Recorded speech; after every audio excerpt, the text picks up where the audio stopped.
গত 21শে জুলাই 2025 সোমবার বাংলাদেশের রাজধানী ঢাকা এক অভূতপূর্ব সুখের সাক্ষী হলো। সেদিন বিকালের দিকে যখন সূর্য পশ্চিম আকাশে হেলে পড়ছিল, তখনই এক হৃদয় বিদারক ঘটনা ঢাকার আকাশকে ঢেকে দিল সুখের কালো মেঘে। সেদিন উত্তরের শান্ত পরিবেশে অবস্থিত মাইলস্টোন স্কুল অ্যান্ড কলেজের ক্যাম্পাস ছিল কোলাহল মুখর। শিশু কিশোরীরা ছুটির আমেজে খেলাধুলায় মগ্ন ছিল, তাদের হাসিতে মুখরিত ছিল চারপাশ। শিক্ষক অভিভাবকরা হয়তো তাদের দৈনন্দিন কামকাজে ব্যস্ত ছিলেন, কেউ কল্পনাও করেননি আর কয়েক মুহূর্ত পরেই চিরচেনা সেই ছন্দটা এক নিমিষ এসে ভেঙে যাবে। হঠাৎ করে আকাশে শোনা গেল এক অস্বাভাবিক শব্দ। বাংলাদেশ বিমান বাহিনীর একটি প্রশিক্ষণ যুদ্ধ বিমান F-7 BGI, যা তার নিয়মিত প্রশিক্ষণ উড্ডয়নে ছিল, চোখের পলকে নিয়ন্ত্রণ হারিয়ে ফেলল। প্রত্যক্ষদর্শীরা হতবাক হয়ে দেখলেন বিমানটি দ্রুত গতিতে নেমে আসছে এবং তাদের চোখের সামনেই আছড়ে পড়ছে প্রিয় সেই স্কুল ভবনের উপর। ভাবুন তো একবার সেই মুহূর্তের দৃশ্যটা। বিমানটি ভবনের উপরে ভেঙে পড়ার সঙ্গে সঙ্গেই এক বিকট শব্দে কেঁপে উঠল পুরো এলাকা। মুহূর্তের মধ্যে দাউ দাউ করে জ্বলে উঠল আগুনের শিখা, আর ঘন ঘন কালো ধোঁয়ার আচ্ছন্ন হয়ে গেল চারপাশ। বাতাসে ছড়িয়ে পড়ল পোড়া গন্ধ আর মানুষের কান্নার শব্দ। সেই মুহূর্তটা ছিল যেন এক দুঃস্বপ্ন। উদ্ধারকর্মীরা দ্রুত ঘটনাস্থলে পৌঁছালেন, কিন্তু ততক্ষণে যা ক্ষতি হওয়ার তা হয়ে গিয়েছে। চারদিকে শুধু ধ্বংসস্তূপ আর আহতদের আর্তনাদ। এই ঘটনায় পাইলট সহ অন্তত 27টি তাজা প্রাণ নিভে গেছে। এর মধ্যে বেশিরভাগ ছিল সেই স্কুলের নিষ্পাপ ছাত্রছাত্রী। কিছু বুঝে ওঠার আগেই তাদের ছোট ছোট স্বপ্নগুলো ধোঁয়ায় মিশে গেল। কত বাবা মায়ের বুক খালি হয়ে গেল, কত পরিবার হারালো তাদের অবলম্বন। শুধু নিহতই নয়, এই ঘটনায় 170 জনেরও বেশি মানুষ আহত হয়েছেন। তাদের অনেকেই গুরুতর জখম নিয়ে হাসপাতালে কাতরাচ্ছে।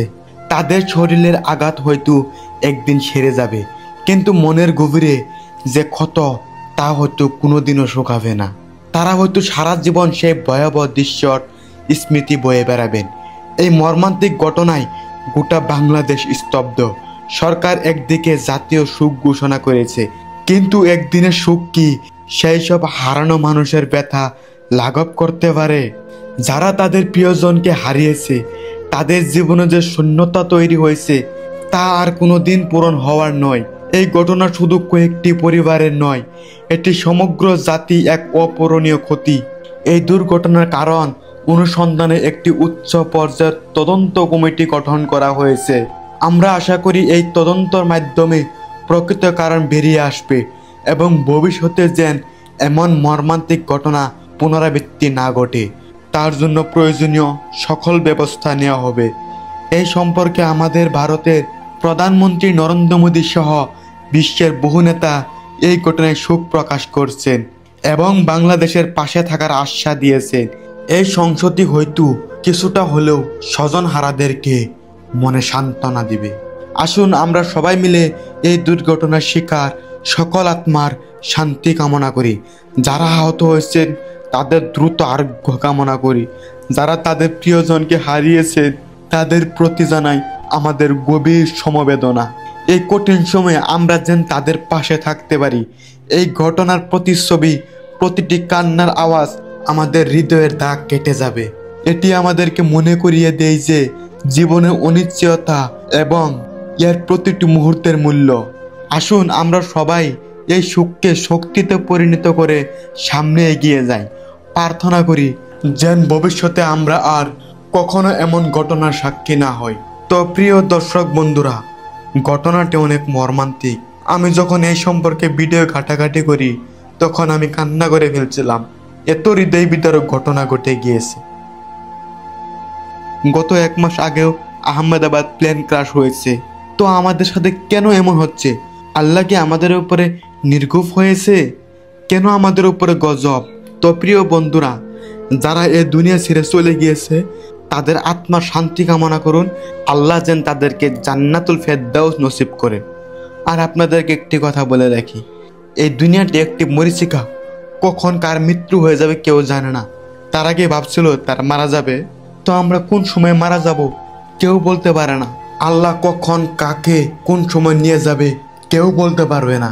তো সব সময় আল্লাহর কাছে দোয়া ও প্রার্থনা করবেন। তো আমাদের দেহ একদিন আমাদেরকে ছেড়ে চলে যাবে।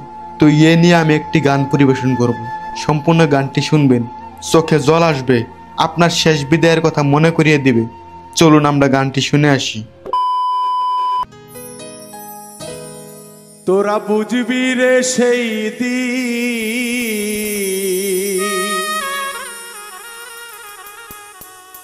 দেহ ছেড়ে খাঁচার পাখি পালাইবে যেদিন।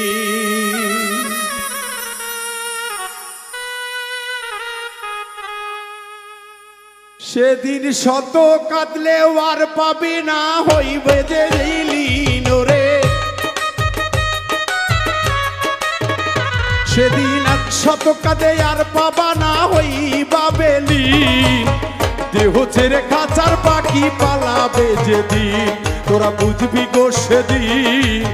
দেহ ছেড়ে খাঁচার পাখি পালাইবে যেদিন।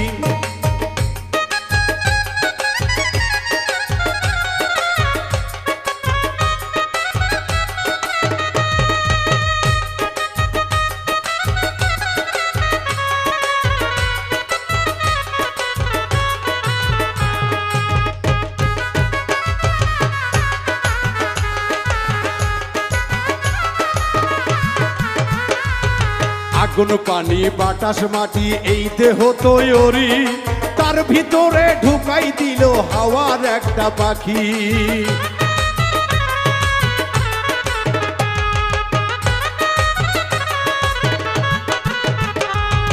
আগুন পানি বাতাস মাটি এই দেহ তৈরি, তার ভিতরে ঢুকাই দিল হাওয়ার একটা পাখি। ও মন হাওয়ার একটা পাখি, ওরে 21,620 বার, 21,620 বার যাওয়াই আসা পাখি। দেহ ছেড়ে খাঁচার পাখি পালাইবে যেদিন, তোরা বুঝবি গো সেদিন। দেহ ছেড়ে খাঁচার পাখি পালাইবে যেদিন।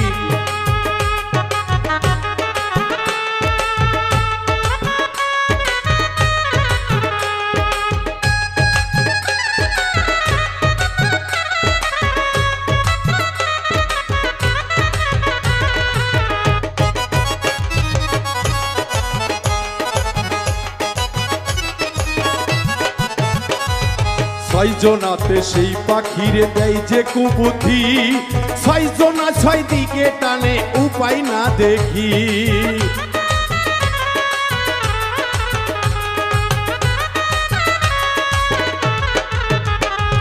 ছয়জনা সেই পাখিরে দেয় যে কুবুদ্ধি, ছয়জনা 6 দিকে টানে উপায় না দেখি।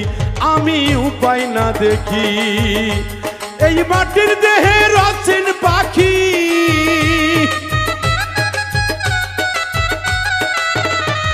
এই মাটির দেহে রচেন পাখি, মাটির দেহে রচেন পাখি একজন আতেমির। দেহ ছেড়ে খাঁচার পাখি পালাইবে যেদিন, তোরা বুঝবি গো সেদিন। দেহ ছেড়ে খাঁচার পাখি পালাইবে যেদিন।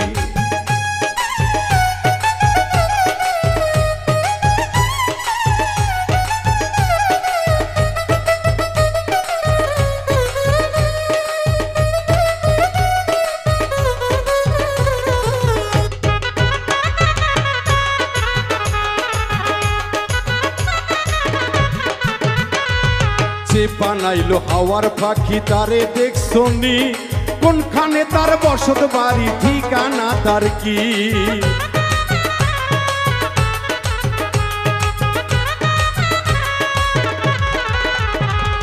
যে বানাইলো হাওয়ার পাখি তারে দেখছনি, কোনখানি তার বসত বাড়ি ঠিকানা তার কি।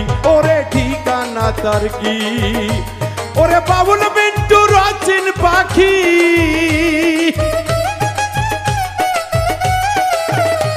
ওরে বাবুল মিন্টু রচিন পাখি, বাউল মিন্টু রচিন পাখি ঠিকানা বিহীন, দেহ ছেড়ে খাঁচার পাখি পালাইবে যেদিন, তোরা বুঝবি গো সেদিন, দেহ ছেড়ে খাঁচার পাখি পালাইবে যেদিন।